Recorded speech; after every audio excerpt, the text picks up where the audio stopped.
আজকে ওর দেওয়া কানের পরেই এই যে দেখো আমি রেডি। আর এই তো তারপরে ও আমাকে ছাড়তে যাবে স্ট্যান্ড পর্যন্ত, কারণ আজকে ওর এডিটিংয়ের অনেক কাজ রয়েছে, যার জন্য ওর অতটা সময় নেই যে ওই বাড়ি যাবে আসবে, তো আমি নিজেই চলে যাব। তো আমি এখন যাচ্ছি ওই বাড়ি। আজকে ছিল আমার ক্লাস, তারপর ছিল সাজানো, তো সবই দেখাবো এই ভিডিওতে। আরও তোমাদের সাথে আজকে আমি আমার মনের কিছু কথা শেয়ার করব যে ক্লায়েন্ট কত ধরনের হয়। নিলাম দিলাম তোমায় রায় কোমল, তোমার চোখের আদিম নিলাম। তো আজকে দেখতেই পাচ্ছ শাড়ি ক্লাসটা মা করাচ্ছে। এটাই হয়ে এসেছে এতদিন ধরে, কিন্তু কখনো ভিডিওতে দেখানো হয়নি, কারণ মা যখন শাড়ি পরাতো বা কিছু করতো তো পরিয়ে দিত, তো ভিডিও করা হতো না নর্মালি। তো আজকে আমি ভেবেই রেখেছিলাম যে এতদিন ধরে তো মা এই ক্লাসটা করাচ্ছে, তারপরে আমার সমস্ত মডেলকে ক্লায়েন্টকে মাই শাড়ি পরায়, তো আজকে নয় ভিডিওটা নেওয়াই যাক। তো মা ভীষণ লজ্জা পাচ্ছিল আর বলছিল যে নিস না আমার ভিডিও। আনলাম যে না, কোনো অসুবিধা নেই, সবাই তো জানে, না জানা কেউই নয়। করে আরেক হাওয়ার অঙ্গরাগ, ভ্রমর হাসে ফুলের আসে শিশির তো আজকে যেহেতু মার ভিডিও নেওয়াই হয়েছে, তো আমি মাকে বললাম যে আজকে অন্য কাউকে নয়, আমার উপরে শাড়িটা পরিয়ে দেখাও। তো আমারও খুব ইচ্ছে ছিল যে একবার পরাও হয়ে যাবে। মার হাতের শাড়ি পরা কে চান্স ছাড়ে জানোই তো। তো যাই হোক, তো আমি এখন ওদেরকে কিছু কিছু টেকনিকগুলো বলে দিচ্ছিলাম, জাস্ট যেগুলো ধরো শাড়ি পরানোর টাইমে হঠাৎ করে মনে থাকে না, তখন জিনিসটা খারাপ হয়ে যায়, সেই জিনিসগুলো আমি জাস্ট বলে দিচ্ছিলাম। আর আমার স্টুডেন্টদের সাথে আমি খুবই গল্প করি, কারণ আমার মন বলে যতটা আমি ওদের সাথে কথা বলবো গল্প করব, অতটাই ওরাও ফ্রি হতে পারবে আমার সাথে। তোমাদের কি কি মনে হয় বলো? একটা হাওয়ার সঙ্গ করে আরেক হাওয়ার অঙ্গরাগ, ভ্রমর হাসে ফুলে।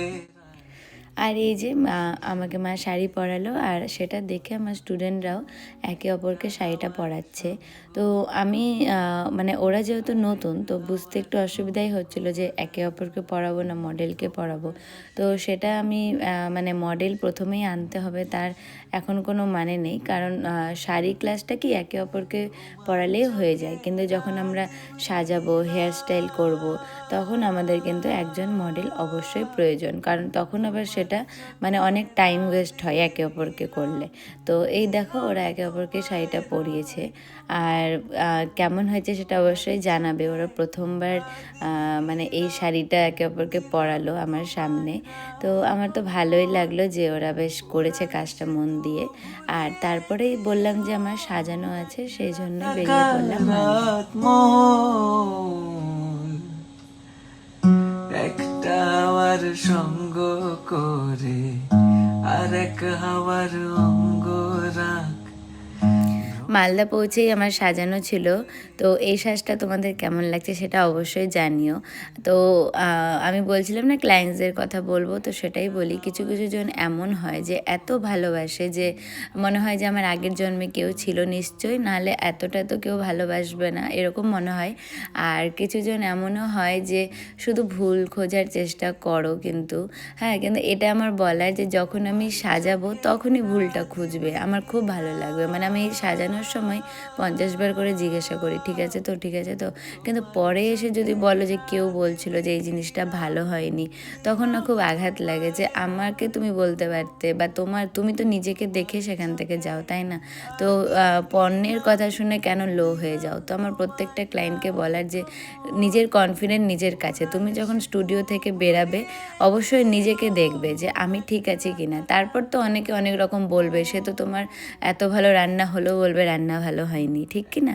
তো নিজের কনফিডেন্ট নিজের কাছে। তো যাই হোক, তো এই আন্টির কথা বলি আমি, যে আমাকে এতটা ভালোবাসে যে আমি ভাবি যে আমি এতটা ডিজার্ভ করি না হয়তো। আর সত্যি বলতে আমি কোনো ফাংশানে অ্যাটেন্ড খুবই কম করি, রেয়ার বলতে পারো। যখন মনে হয় যে না আমার দেওয়ালে পিঠ ঠেকে গেছে, আমাকে থাকতেই হবে, তখনই আমি খেয়ে আসি, নইলে একদমই নই। তো যাই হোক, মুক্তা আর আন্টির জন্যই আমি সেখানে ছিলাম, কারণ দুজন এত ভালোবাসে। আর আঙ্কেলও ভীষণ ভালো, তো সেই জন্যই থাকতে হয়েছিল। তো এই দেখো এখন খাওয়া দাওয়া করে বেরাচ্ছি, আর বেরিয়েই চলে যাব আমাদের মালদার যেখানে স্টুডিও রয়েছে, মানে রুম রয়েছে, সেখানেই যাচ্ছি। তো আজকের মতন এতটাই। চোখের